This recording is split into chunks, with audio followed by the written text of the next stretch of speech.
ज्यांच्यामध्ये एक आदर्श राज्यकर्ता दडलेला आहे, ज्यांच्यामध्ये हाडाचा राज्यकर्ता दडलेला आहे, असे आमचे मार्गदर्शक रामभाऊ तिरोके साहेब. ऐकूयात रामभाऊ तिरोके साहेब. आजच्या अतिशय सुंदर अशा या कार्यक्रमाचे उद्घाटक जिल्हा परिषदेचे कर्तव्यदक्ष असे मुख्य कार्यकारी अधिकारी आदरणीय जगदाळे साहेब, या ठिकाणी उपस्थित असलेल्या जिल्हा परिषदेच्या बांधकाम व आरोग्य सभापती आदरणीय स्वप्नाताई पाटील, या ठिकाणी आवर्जून उपस्थित असलेले भारतीय जनता पार्टीचे जिल्ह्याचे अध्यक्ष आणि माझे राजकीय क्षेत्रातील गुरु आदरणीय नागनाथांना निरवदे, या ठिकाणी आवर्जून उपस्थित असलेले जिल्ह्याचे आरोग्य अधिकारी माननीय संतोषरावजी नवले साहेब, या ठिकाणी उपस्थित असलेले माझे मित्र सन्माननीय महेशराव बिलापट्टे, जिल्ह्याचे क्षयरोग अधिकारी आमचे मित्र माननीय परगे साहेब, उदगीर पंचायत समितीचे गटविकास अधिकारी माननीय राऊत साहेब, जिल्ह्याचे पशुधन अधिकारी माननीय लक्ष्मणराव पवार साहेब, व्यासपीठावर या ठिकाणी उपस्थित असलेले आपल्या पंचायत समितीचे सन्माननीय सदस्य केरबा सूर्यवंशी साहेब, या ठिकाणी उपस्थित असलेले उदगीर पंचायत समितीचे माजी सभापती हनुमंतराव हांडरगुळे, या गावच्या आदरणीय सरपंचताई, या ठिकाणी उपस्थित असलेले डोंगर शिर्कीचे सरपंच ज्ञानोबा मुंडे, वाढवणा प्राथमिक आरोग्य केंद्राचे वैद्यकीय अधिकारी माननीय डॉक्टर अशोकराव सारडा साहेब, या ठिकाणी व्यासपीठावर उपस्थित असलेले आमचे मार्गदर्शक आदरणीय धोंडीबा पाटील साहेब, या गावातील वाघंबर बिरादार, मधुकर बिरादार, बिरादार मामा, शाळेचे मुख्याध्यापक मावगे सर, आदरणीय राजवाड साहेब, कोळी सर जे संगीतालाही इथं साथ देत आहेत, श्रीयुत अमृत देमगुंडे, दैनिक पुण्यनगरीचे पत्रकार गणेशराव मुंडे, दैनिक लोकमतचे पत्रकार शिंदे, शिवाजीराव शिंदे, या ठिकाणी आवर्जून उपस्थित असलेले राष्ट्रपती आदर्श शिक्षक पुरस्कार प्राप्त शिक्षक आमचे मार्गदर्शक विश्वनाथराव मुडपे गुरुजी, धनंजय बुडसूरकर, आभा शिंदे, तसं इथं उपस्थित असलेल्या जवळपास प्रत्येकांची मी नावं घेऊ शकतो, पण साहेब नावं घेता घेता जर नाव घ्यायचं राहिलं तर माझं काही खरं नाही, अजून जमना गेले काय म्हणते. तशी या गावातील सर्वच माझ्यावर मुलाप्रमाणे ज्यांनी प्रेम केला असे उपस्थित नागरिक बंधू आणि एवढ्या मोठ्या संख्येने उपस्थित असलेल्या भगिनींनो, तसं माझ्या अगोदर अनेक वक्त्यांची भाषणं इथं झाली. अध्यक्षीय समारोप फार अवघड आहे. पानी में क्या मजा वो मछली से पूछो, पानी में क्या मजा वो मछली से पूछो, अध्यक्ष होने की क्या सजा वो मुझसे पूछो. कारण तो उपस्थित असलेल्या प्रत्येकाने या शिबिराचा उद्देश सांगितला, जीवन कसं जगावं हे सांगितलं. एकंदरीत हा सर्वरोग निदान शिबिर. या शिबिरात 70-80 वर्षाच्या आजोबालाही तपासायचा आहे. इथं उपस्थित असलेल्या माझ्यासारख्या 40, 45, 30 वर्षाच्या पोरालाही तपासायचा आहे. आमच्या आजीलाही तपासायचा आहे. आमच्या ताईला तपासायचा, वहिनीला तपासायचा, शाळेतल्या पोरांनाही तपासायचा आहे आणि शिवारातल्या ढोरांनाही तपासायचा आहे. असं हे शिबिर आहे. आणि जिल्हा परिषदेच्या आरोग्य विभागामार्फत आपल्या सगळ्यांचं मोफत आरोग्य तपासणी, सर्वरोग निदान आणि मोफत उपचार. गिरी महाराज, एवढी चांगली सुविधा आज आपल्या गावात या ठिकाणी जिल्हा परिषदेच्या वतीनं होती आहे. विविध विकास कामाचं उद्घाटनही माननीय सभापती आणि मुख्य कार्यकारी अधिकारी महोदयांच्या हस्ते झालं. जिल्हा परिषदेचा सदस्य झाल्यानंतर गाव किती छोटा आहे, गाव किती मोठा आहे, याचा इतिहास, याची नोंद मी कधीच घेतली नाही. प्रत्येक गावाचा विकास झाला पाहिजे आणि प्रत्येक माणसापर्यंत मी पोहोचलो पाहिजे, याचा प्रामाणिकपणानं आजपर्यंत मी प्रयत्न करत आलेला कार्यकर्ता. कधी मी माझ्या कर्तव्याची बेईमानी केली नाही. आता या ठिकाणी नवले साहेब सांगत होते, या सर्कलमध्ये 2 महिन्याचे दुसरं शिबिर आहे. सभापती महोदया, दर महिन्याला एक शिबिर इथे घ्यायचं सर्कलमध्ये आणि त्यावेळेला तुम्ही दर वेळेला पाहिजे, शिवसाहेब पाहिजे. त्यांच्या मतदारसंघात समाजाला प्रबोधन करायला आम्ही जाऊ. आणि आरोग्य सेवा हा माझ्या आयुष्याचा अविभाज्य भाग आहे, हे प्रामुख्याने मला या ठिकाणी डॉक्टर डांगे साहेबांना माहिती आहे. गेल्या 15 वर्षापासून आरोग्याच्या क्षेत्रात मी काम करतोय. आपल्यापैकी सुमठाणा नावाचं गाव आपल्याला माहित आहे. तुमच्या अनेक जणांची पाहुणे आहेत. सुमठाण्यात किती जणांचे पाहुणे आहेत? जरा हातोरी करून सांगा बरं. आपल्या सगळ्यांचेच पाहुणे आहेत. 14 वर्षापूर्वी माझं वय 28 वर्ष. एक उदाहरण म्हणून मी या ठिकाणी सांगू इच्छितो. आरोग्याच्या क्षेत्रात आरोग्याची सेवा देण्यासाठी 14 वर्षापूर्वी मी सुरुवात केली. आपल्या गावचं, ज्यांचं आपल्या सर्व कुटुंबाचं नातं आहे, असे गंगाराम सावकार सगळ्यांना माहित आहे. त्यांचा नातू कोडीराम बाकले तुम्हाला माहित आहे. वय वर्ष त्याचं 14व्या वर्षी त्याला हार्टचा अटॅक आला. त्याच्या ऑपरेशनसाठी लातूर जिल्ह्यातल्या सगळ्याच कार्डिओलॉजिस्टनी सांगितलं की याचं ऑपरेशन करावं लागणार आहे, ओपन हार्ट सर्जरी करावी लागणार आहे आणि त्यावेळेला 4 लाख रुपये लागणार आहेत असं त्यावेळेला सांगितलं गेलं. काय करणार? त्यावेळेला ना जमिनीला भाव आहे, ना शेतमालाला भाव आहे. अशा परिस्थितीत बाकले कुटुंब आणि आमचे गंगाराम सावकार भयभीत झाले.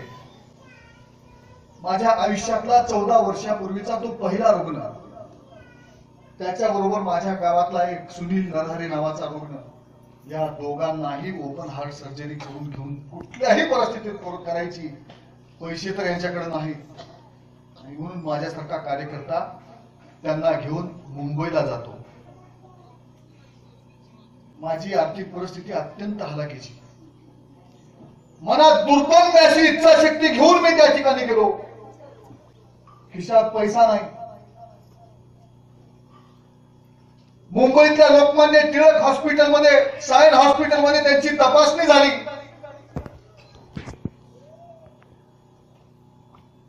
जीवनदायी आरोग्य योजना नावाची योजना गेल्या 20 वर्षापासून 25 वर्षापासून सुरू आहे. राजकीय क्षेत्रातल्या किती कार्यकर्त्यांना असं वाटावं, खरं तर हे प्रत्येकालाच वाटलं पाहिजे. पण तो ज्याचा त्याचा भाग आहे, ज्याचा त्याचा भाव आहे, आणि त्या सेवेचा भाव घेऊन मी त्या ठिकाणी गेलो. डॉक्टरांनी तपासलं, सांगितलं मी यांचं या योजनेतून मोफत ऑपरेशन करतो असं सांगितलं. या दोन्हीही पेशंटसाठी डॉक्टरांनी सांगितलं की 3-3 बाटल्या रक्त या दोन्ही पेशंटला लागणार आहे. आणि त्यावेळेला काही ब्लड बँका एवढ्या सुदृढ नव्हत्या. लोकांना रक्तदान करायचं म्हटलं की 100 वेळा विचार करायचे.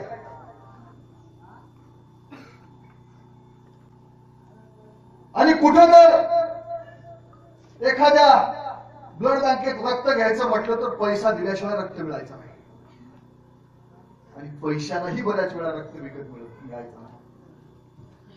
काय करणार? माझ्यासारखे कार्यकर्ते, अनेक मुंबईमध्ये असलेले माझे मित्र, माझ्या वयाचे असलेले अनेक मित्रांना मी बोलून घेतलं. त्यातल्या 3 जणांचं रक्त लोकमान्य टिळक हॉस्पिटल मधल्या ब्लड बँकेने घेतो असं सांगितलं. माझं रक्त मात्र त्या ठिकाणी मी घेणार नाही असं तिथल्या ब्लड बँकेत सांगितलं. रक्त घेण्यासाठी 50 किलो वजन लागतं. 14 वर्षापूर्वी माझं वजन 48 किलो होतं. कुठल्याही परिस्थितीत या रुग्णाची शस्त्रक्रिया तर झाली पाहिजे, रक्त मिळालं पाहिजे. थोडासा प्रयत्न करावा म्हणून नायर हॉस्पिटल मधल्या ब्लड बँकेत रक्त मिळतं असं तिथल्या डॉक्टरांनी सांगितलं. म्हणून मी आणि माझे 2 सहकारी घेऊन लोकलनी मी नायर हॉस्पिटलकडे जाण्यासाठी लोकमान्य टिळक स्टेशनवर बसलो. 500 रुपये खिशात होते. 450 रुपयाला ब्लड त्या ठिकाणी विकत मिळणार होतं. आणि जेव्हा आम्ही जायला निघालो, आम्ही तिघांनीही तिकीट काढलं नव्हतं. दुर्दैवानं टीसीने आम्हाला पकडलं. टीसीने पकडलं आणि आम्ही अगदी बावळट दिसायचो. टीसीने आमच्या खिशातले 500 रुपये बघितले आणि सांगितलं तुम्ही तिकीट का काढलं नाही. त्यांना सांगितलं साहेब आम्हाला ब्लड बँकेत जायचं आणि ब्लड विकत आणायचा. पेशंट लोकमान्य टिळक हॉस्पिटलमध्ये ऍडमिट आहे. टीसीला ते पटलं नाही. स्टेशनच्या खाली उतरवलं, पाठीत रट्टे दिले, खिशातले 500 रुपये काढून घेतले. त्या ठिकाणी धाय मोकलून रडण्यापलीकडे आमच्याकडे समोर काय पर्याय नव्हता. काय करणार? मनात युक्ती सुचली की त्या हॉस्पिटलमध्ये जावं, ब्लड विकत घेण्याच्या ऐवजी आपण कुठल्याही परिस्थितीत रक्तदान करावं आणि ते रक्त आपण इथं आणून पुन्हा जमा करावा असा विचार केला. तिथे गेल्यानंतरही तिथल्या ब्लड बँकेतले लोक म्हणणार आहेत की तुझं वजन 48 किलो आहे, तुझं रक्त आम्ही घेणार नाही. नक्की हे सांगणार आहे हे वाटल्याबरोबर 2-3 छोटे छोटे दगड मी खिशात घातले. माझं वजन 50 किलो 500 ग्राम पर्यंत वाढवलं. डॉक्टरांना विनंती केली ब्लड बँकेत, सर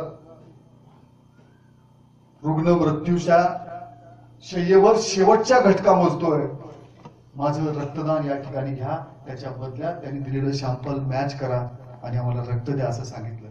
तिथल्या डॉक्टरांनी माझं वजन 50 किलो 500 ग्राम भरलेलं पाहिलं आणि रक्ताची बॅग घेऊन त्या ठिकाणी कोंडीराम बाकलेच्या ऑपरेशन साठी जमा केली. भावानो, त्या ठिकाणी टीसीनी पाठीवर घातलेल्या काट्या रुग्णांच्यासाठी पाठीवरच्या काट्याच नाही तर स्वतःचा जीव सुद्धा धोक्यात घालायचं आयुष्यभरामध्ये मी ठरवलेलं आहे असं प्रामाणिकपणे आपल्या सगळ्यांच्या समोर सांगतो. आणि तेव्हापासून ते आजपर्यंत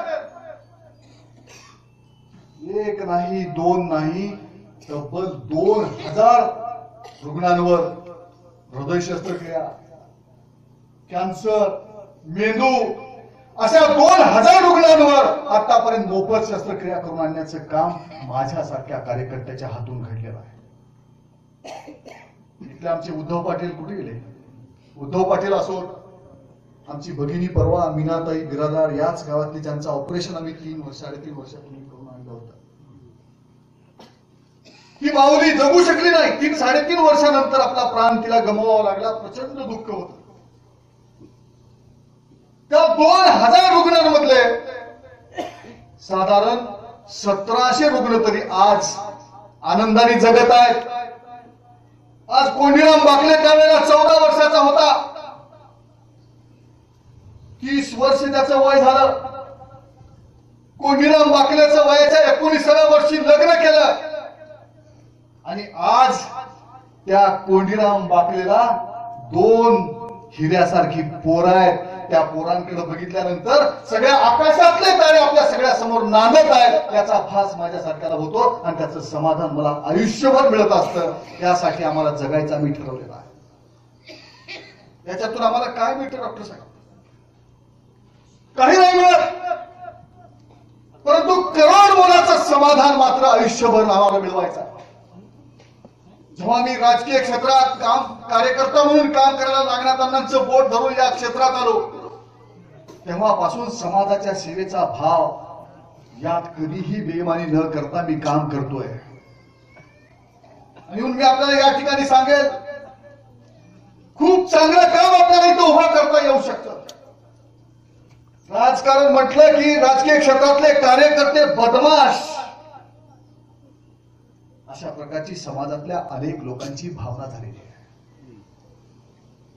शिवसाहेबांना आणि सभापती महोदय, मी आपल्याला या ठिकाणी सांगू इच्छितो की या भागात आणि विशेषतः या गावात माझ्या समाजाचं, माझ्या सोयऱ्याचं एकही घर नाही. कुणाच्या घरी गेलं तर सोयरा म्हणून कोणी पाणी द्यायला मला येऊ शकत नाही. पण या गावातल्या प्रत्येक नागरिकांनी, सगळ्यांनी नजरेने ओवाळत अख्खा गाव बँड बाजा लावून मला मतदान करायला निघालेला होता. आणि 3500 मताचं आधिक्य या मतदारसंघातल्या तमाम मतदार भावाने दिलं. ही घटना सहज नाही घडू शकत. देशाची सेवा म्हणजे काय, समाजाची सेवा म्हणजे काय, ज्या भूमीवर जन्म आलो त्या भूमीची शपथ मला, राष्ट्रभक्तीची सेवा विसरून जगण्याचाच हक्क मला, ही भावना ठेवून आम्ही राजकीय क्षेत्रात काम करतो. आम्ही सांगत होतो आमच्या समाजाचे 2 उमेदवार होतो. लोकांना जाहीर आणि खुलं आव्हान आम्ही करायचं,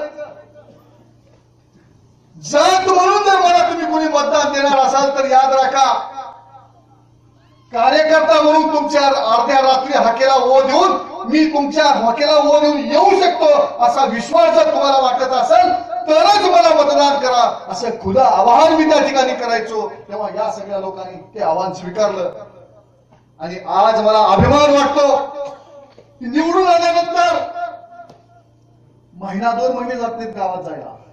आमचे सूर्यवंशी मामा म्हणलेच आज, साहेब काय करावं, गाठ नाही, भेट नाही.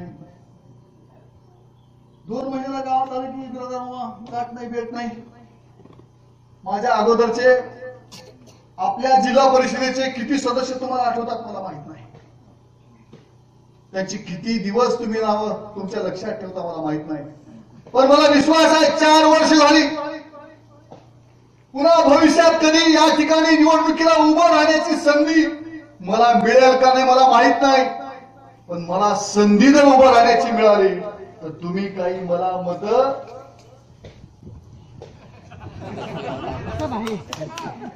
देणार.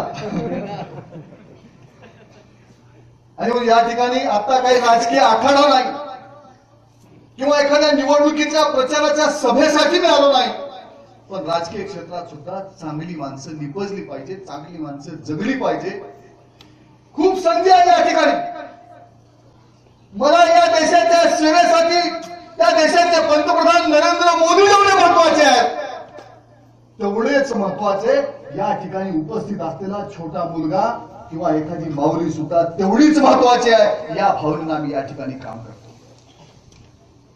राजकीय पक्ष भलेही आमचा, मी एखाद्या राजकीय पक्षात काम करतोय तर पक्ष, जात, धर्म या सगळ्याच्या पलीकडे जाऊन गेल्या 20 वर्षापासून मी या ठिकाणी काम केल्याचं समाधान प्रचंड असं माझ्या पदरात आहे. तेवढं घेऊन मला आयुष्य संपूर्ण लोकांच्या सेवेसाठी समर्पित करायचं आहे. 4 वर्षात या गावासाठी खूप काही केलं वाघंबराव. तुम्ही आकडेवारी तुम्ही जाहीर करा. आज या ठिकाणी 20 लाख रुपयाच्या विकास कामाचं उद्घाटन या मान्यवरांच्या हाताने केलं. मी कधी नाराज झालो नाही.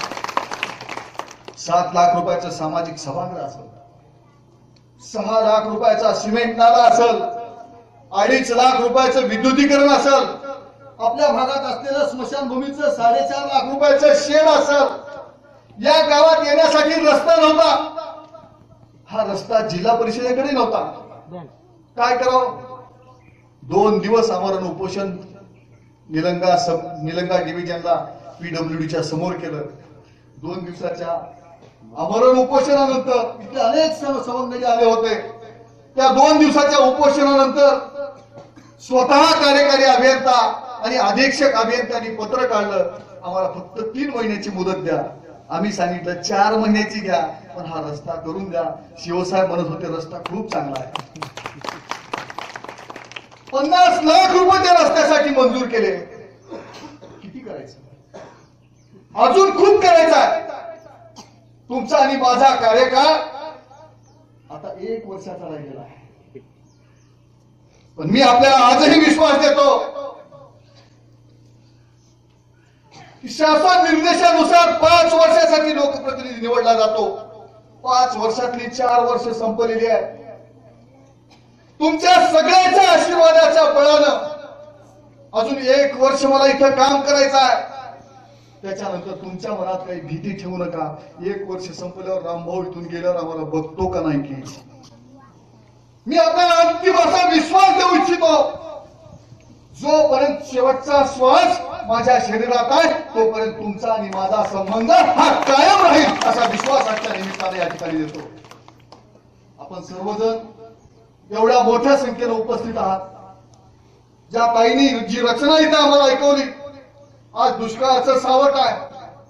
या दुष्काळाच्या परिस्थितीत जर कावळ्याला एवढी अक्कल आहे तर माणसाने अजिबात कधी आत्महत्या करण्याचा विचार आणूच नाही. पक्षामध्ये कावळा चतुर आणि प्राण्यामध्ये कोल्यापेक्षा आपण चतुर. आपल्याला बुद्धी आहे, व्यक्त करता येतं, ऐकता येतं. एवढं चांगलं सगळं आपल्याला असताना सुद्धा बऱ्याच वेळा आम्ही हताश होतो, आम्ही निराश होतो. या ठिकाणच्या शाळेमध्ये शैक्षणिक गुणवत्ता वाढीसाठी इथले सर्व शिक्षक अत्यंत प्रामाणिकपणे प्रयत्न करतात. बऱ्याच वेळा जिल्हा परिषदेच्या शाळेच्या समोर मोठमोठाले प्रश्नचिन्ह उभे राहतात. मला विश्वास आहे की या खेळण्याच्या जिल्हा परिषदेच्या शाळेत एवढी चांगली शिक्षकांची टीम काम करते आहे. इथला एक तरी मुलगा उद्याचा जिल्हाधिकारी किंवा मुख्य कार्यकारी अधिकारी आपण निर्माण करावा अशा प्रकारची अपेक्षा मी इथे व्यक्त करतो. पाण्याची अडचण इथं तुम्ही सांगितली नाही. जलयुक्त शिवार अभियान ज्याचा उल्लेख या ठिकाणी सभापती आणि माननीय मुख्य कार्यकारी अधिकारी महोदयांनी केला. जलयुक्त शिवार अभियानामध्ये प्रचंड अशी ताकद आहे. मला आठवतं माननीय सीओ साहेब, कलेक्टर साहेब, आम्ही नागनाथांना, आपले आमदार, आम्ही सर्वजण आलो होतो. त्यावेळेला आपल्या गावात जलयुक्त शिवार अभियान राबवलं. त्यात किती यश मिळालं मला माहिती. अजूनही संधी गेली नाही. हे अपूर्ण राहिलेलं स्वप्न आपल्याला पूर्ण कधी करायचं सांगा. त्याच्यासाठी 1-2 दिवस नाही तर तुमच्या नदीवर मुक्काम करायला सुद्धा मी यायला तयार आहे. जेणेकरून केवळ पिण्याच्या पाण्यासाठीच नाही तर या परिसरातल्या तमाम शेतकऱ्यांची शेती फुलली पाहिजे. प्रत्येक शेतकऱ्यांना एकरी किमान 25,000 रुपयाचं उत्पादन काढलं पाहिजे. एवढी ताकद या जलयुक्त शिवार अभियानात आहे. आणि आपण सर्वजण या जलयुक्त शिवार अभियानाकडे डोळसपणाने बघावं. आजच्या निमित्तानं MREGS मधून शिवसाहेब तुम्ही सताळ्याला गॅबियन बंधारा दिला, तिथं बंधारा दिला, इथं बंधारे द्या. तिथं एक दिला शिवसाहेब गॅबियन पद्धतीचे, या ठिकाणी 2 बंधारे MRGS मधून आपण या ठिकाणचा प्रस्ताव आल्याबरोबर मंजूर करा, अशी गावकऱ्यांच्या वतीने मी आपल्याला याची विनंती करतो. व्हिडिओ साहेब स्वतः लक्ष आपण या ठिकाणी घालण्याची आवश्यकता आहे. एखादा पुढारी कार्यकर्ता अधिकारी गावात आला तेव्हा गावकऱ्यांच्या अपेक्षा असतात काहीतरी इथं मिळालं पाहिजे. आणि म्हणून आम्ही नुसतं बोल घेवडे पुढारी नाही, इथं आलेले अधिकारी नुसते बोलके नाहीत, करते सुधारक आहेत. आणि आमच्या प्रत्येकावर तुमचा सगळ्यांचा विश्वास आहे. या विश्वासासह आरोग्य शिबिरात आपण प्रत्येकाने आपलं आरोग्य या ठिकाणी तपासून घ्यावं. मोफत उपचार होऊ द्या. सगळ्या रोगाचे डॉक्टर इथं आहेत, स्त्रीरोग तज्ञ आहेत. आमच्या वाढवणा प्राथमिक आरोग्य केंद्राचं भाग्य आहे, या आरोग्य केंद्राला एक MD डॉक्टर मिळालेले आहेत, डॉक्टर सागरा साहेब. फक्त त्यांचा स्टाफ थोडा त्यांना कधी कधी त्रास देतो, पण तरी ते अंगावर घेतात. स्टाफलाही माझी विनंती आहे, आपल्याला सेवा करायची संधी मिळाली आहे आणि ही संधी निवड कामचुकारपणानं तुम्ही या ठिकाणी जर गमावत असाल तर यापुढं डॉक्टर सारडा साहेब आपण कुणालाही पाठीशी घालू नये अशी विनंती आजच्या निमित्तानं DHO साहेब आपल्यासाठी करतो. आणि आपण या ठिकाणी अध्यक्षीय भाषण एवढं लांब राहतच नाही, तरी बोललो पाहिजे म्हणून आपल्या सगळ्यांच्या समोर थोडस जास्त बोललो. अजून कितीही बोलू शकतो पण बोलणार नाही.